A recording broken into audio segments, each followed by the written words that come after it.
Hi, I'm Brian from GuruFi, and welcome to part 5 of our ongoing series, Getting into Graduate School.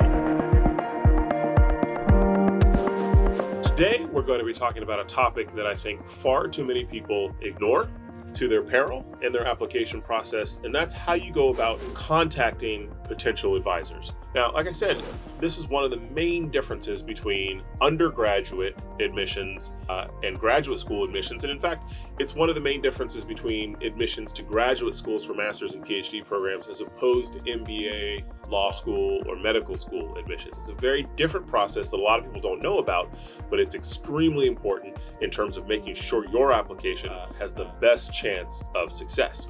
So, why is this important?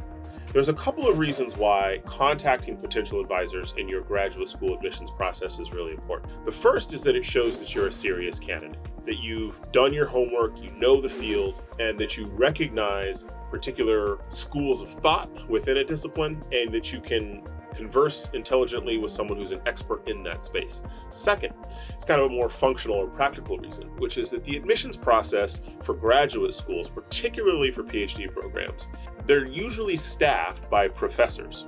And so if you mention a professor in your personal statement, the admissions committee will then reach out to that professor and ask for their thoughts on your application. So if you have already talked to them, if they're more likely to give you a thumbs up, that helps. And lastly, it can prevent you from making a really big mistake in your application process. So if you want to go to say, the University of Iowa to work with Professor Jones, if you contact Professor Jones and she says, I'm actually taking a sabbatical, or I'm going to a new university, or I'm retiring, or taking a job in industry, that's something that you want to know, because maybe you then scratch the University of Iowa off your list. Having this understanding that a professor may not be available, a lot of times it's that their lab is filled, is really useful. And ultimately is something that you want to know beforehand. I remember when I was in graduate school, I had several people that I knew who arrived in PhD programs intent on working with a particular professor, and that professor was either retiring or no longer taking graduate students, and it was a little bit of a bummer. As mentioned in part 3 of our series, you should have a sense of the professors that you want to work with in graduate school. This is a key part of the research process. And so what you want to do is send them an email introducing yourself. 3 tips for sending an email to a potential advisor in a graduate program. 1, keep it short. 2, answer the question, why them? And lastly, have an ask. All right, I'm going to talk about each of these things in turn. First, keep it short. I would say that you should aim for 150 words or fewer. If it's too long, it just won't be read. Professors are busy, and if you send a professor a 2,000 word email explaining your application, its strengths and weaknesses, etc., they're just going to skip over it, in all honesty. So make sure that you get right to the point, and you can save lengthier messages for communications in the future when they might come in response to particular questions that professor would have for you. Second, answer the why them question. Say briefly why you contacted them. Perhaps a reference to a book or an article that they wrote, or a particular series of studies that they might have done. Explain what it is about their work that interests you and would make you a good fit intellectually with what they're doing at the present time or looking to do in the future. Remember, a lot of times professors work in hyper narrow fields, and so a little bit of flattery in terms of showing that you understand the work that they're doing and you think it's really cool and interesting and fascinating that you want to work there, it really can go a long way. Third point, have an ask. State directly what you hope will happen. All right? If you can go to their campus, then asking for a meeting, fair thing. You want to make sure it's painless though, so don't ask to follow them all day in their lab. You say, hey, can I buy you a cup of coffee or drop by your office for 15 minutes to talk about your research and the program? If you're not going to go to campus, if that's not something you can do, then ask if there's a time that you can chat briefly via phone or Zoom. Again, in this email, emphasize briefly. You want to convey the idea that it's going to be a short and painless interaction, that you respect their time. One thing that I think is a really good idea is to attach a CV and any relevant materials. So if there's any research papers that you've worked on, maybe attach those to anything that you've done that's relevant to the field. Sometimes a professor will respond back and ask for your personal statement. I wouldn't necessarily send that in your first interaction with them unprompted, but certainly if they ask for it, it's not a bad idea to send them something. Now, here's a sample email.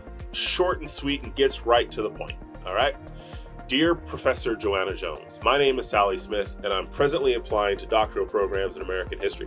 As part of my research on the Haymarket Riot, I read your piece in the Journal of American History and found your thesis on the role of anti-immigration violence fascinating. In fact, it informed much of my own thinking about FBI actions in the 1960s.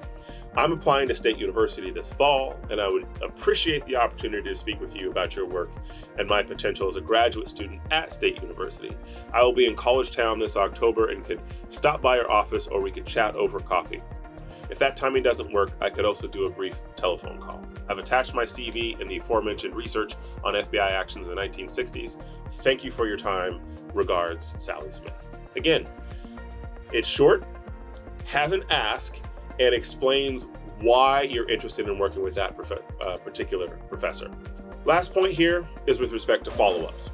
If after a week you haven't gotten a response, you can send a polite follow-up message.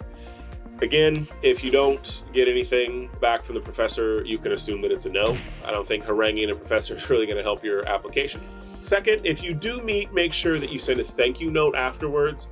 I'm a big fan of short handwritten thank you notes. I think they go a long way in showing that you're kind of a respectful, mature person, and it shows a degree of thoughtfulness there.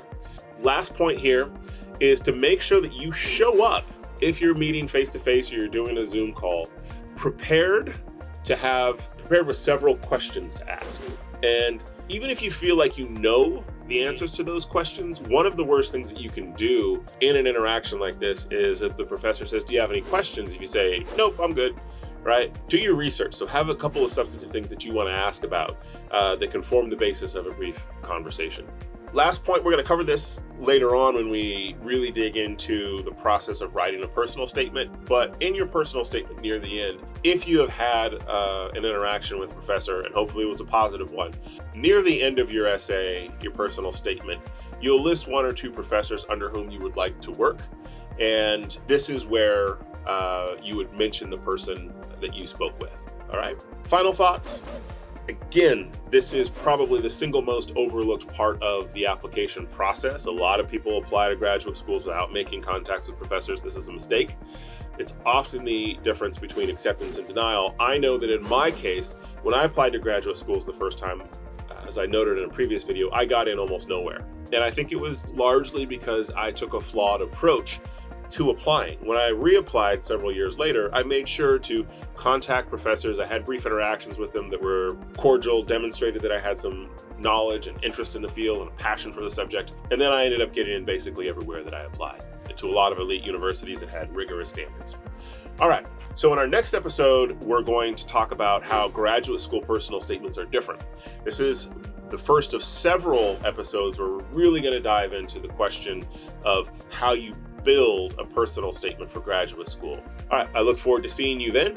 In the meantime, make sure that you check back and you like and subscribe so that you get notifications when our next video drops, so that you can make sure that you can continue on in this series with us and help your graduate school application process. If you have any questions, make sure that you send us an email at service@gurufi.com. That's service@gurufi, GURUFI.com. And you can check out our website, gurufi.com, for help with any part of your admissions, writing materials, personal statement in particular. We have people who have gone through the PhD process at elite universities in the United States and Britain, and subjects as varied as science, humanities, art, etc. You can find experts who really understand the admissions process and kind of the way that people within particular disciplines think about and what they look for in graduate students. All right, it's been fun. I look forward to seeing you next time.